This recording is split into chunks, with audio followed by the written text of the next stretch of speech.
Yeah, so I'm Joshua Strobel. I am the founder and lead of Buddies of Budgie. We work on the Budgie desktop environment. You may have heard from us from great hits like we're moving to Qt 5, and then we're moving to GDK 4, and then we're moving to EFL, and now we're moving to Qt 6. So I'm here, baby, Oh, right, I forgot about that one. To talk about all the wonders of Qt 6, Mhm. because we actually have written code this time around for it, if you can believe it or not. So, Right, yeah, I thanks for guess. having me on. Yeah, no, pleasure to have you back. I guess, like, maybe that's a good place to kind of start. Like, what was actually going on with like the prior toolkit stuff? Was that just like discussions? And then, because it sounds like obviously now you have code, you're doing like development streams and stuff. We'll talk about that a bit later as well. But like, why was there this idea that there was going to be like a big swap? We might have touched on this last time. I don't remember. Yeah.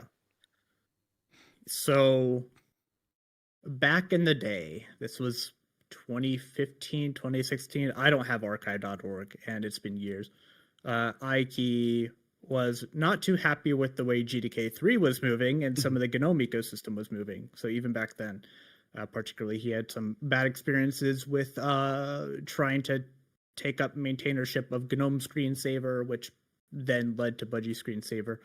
So he wasn't having a good time. So he was like, all right, well, let's go ahead and write everything in Qt 5. And also, at that point, improve our Wayland story, even back then. So he made a big announcement with nothing to show for it because, hey, I got to learn from somebody, right? And spent a good part of like half a year working on Qt 5 as an implementation. He didn't get too far, but he was working on it. And then the life of Evolve OS and Solus pulled him in different directions. And then he disappeared. So when he disappeared... yeah, go on. When he disappeared, which was in 2018, me and Beatrice, aka Data Drake, we were sitting and evaluating our options. And at that point, like, we had long abandoned as a team the notion of going to Qt 5 because everything else was GDK, and the idea of converting all of our applications to Qt wasn't really something that we were up to the task of doing as a team. So we were like, all right, well, if we're going to be sticking with GDK, well, what's the next biggest thing that's coming right around the corner any day now? It's GDK 4. So we were like, well, we'll just say we're going with GDK 4, right? I mean, roundabout when was that happening? Yeah, that was 2018. Right. And GDK 4, so, 2018 goes by, 2019 goes by.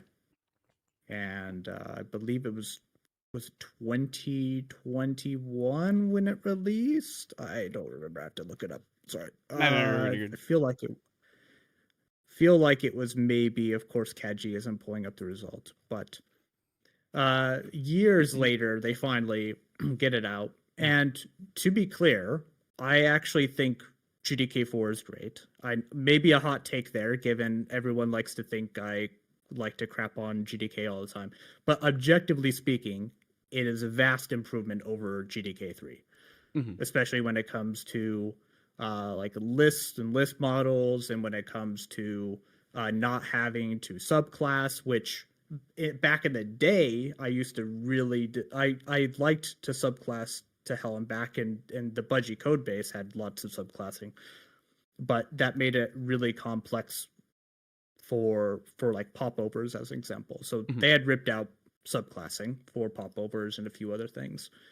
Can you just briefly explain what you mean by subclassing in this context? So subclassing is when you have let's take, for example, GDK popovers. So when you click on a popover, you expect to have window content, and subclassing allows you to extend effectively the functionality of, as an example, a popover, and change its behavior. So you can override particular features and functionality. And we, at the time, were considering using popovers for Budgie to replace our terrible dedicated GDK windows because, well, if we move to Wayland, well, we lose out on the wonders of arbitrary positioning. So, but it's a superior option, but unfortunately all the cool stuff that we are really looking forward to went into a different library that shall not be named. And that made me very unhappy.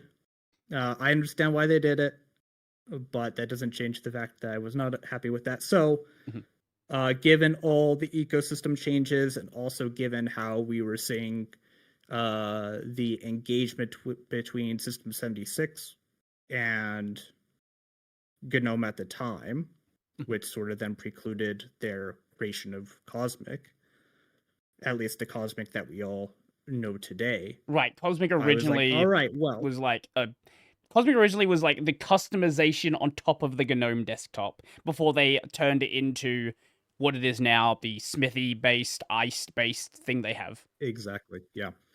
So we were like, all right, as a team, we're not interested in C++. I don't know why. Whatever, all right. It was years ago. Some people had different opinions. So if we're not going with C++, that doesn't leave us many options. So all right, EFL it is, because, well, that's the last option we have besides building our own toolkit, which we also weren't going to do. Right. That's an entire project unto itself. Yeah. But this time around, we were going to just build everything out of EFL. We were going to rewrite everything. We were committed to that notion. And then I leave Solus for unspecified reasons. And I decide to create a dedicated org for Budgie Desktop. And we all agreed. So it was Evan, aka Evan Yeager. It was Campbell, aka Sarabit, David, aka FOSS Freedom from Ubuntu Budgie, and myself at the time. We all just agreed we're not going to say shit about what compositor, not what compositor, but what toolkit we are going to use. And we're just going to keep everyone guessing. Oh, you want to believe it's EFL? You know what? Go for it, man. You know what? I'm not going to say any different. Oh, you want to say it's iced because I mentioned it's theoretically a possibility, just like how it's theoretically possible that we go with GDK2, right? I mean, nobody would, but you could. Yeah, you know what? Dream it. It's sky's the limit. But internally, we were all like, it's going to be cute, right? I mean, we know what cute's capable of to a vague extent. I mean, once you start really looking at the APIs, you're like, damn, they do that too? Well, okay, well, all right, that's going to save me a few thousand lines of code. But we all kind of knew. And none of us were anti-C++ either. So we decided, all right, well, we're just going to keep that in our back pocket. It's going to be cute, but we're not going to announce anything until we actually have something shipping. We are not, like, I put my foot down and we're like, we're not going to do pre-announcements. That is, like, I literally pre-announced 2 of those things and they both fell right on their face, right? Like, I take complete ownership on those 2. I don't take ownership on the Q5 one, but the other 2, absolutely. So this time around, when we have production code out, we will announce something. And it took a lot longer than any of us expected. Maybe a couple of years longer than any of us expected, but we got there in the end. So when did the Qt 6 stuff actually start? Like, first line of code? The first, well, we were all kind of tinkering, right? Like, I tinkered with like my audio manager application that I had spent a little bit on. I had started converting that to Qt, so I could get some experience, and that was in 2024. Okay, is when I started tinkering with. Like, we knew by then. Campbell had written Waycheck, which I know you've covered before. And that is written in Qt 6 as well. But in terms of actual Budgie code, If I go into my Budgie desktop services, hopefully there won't be too many commits, but it was, let's see if I could find it. 4JO, don't fail me now. Come on. I believe in you. It was last year when I converted it. So December, no, it was actually December 2024 as well when I converted it from SD bus CPP to Qt dbus. So that was the first time when we had actual Q code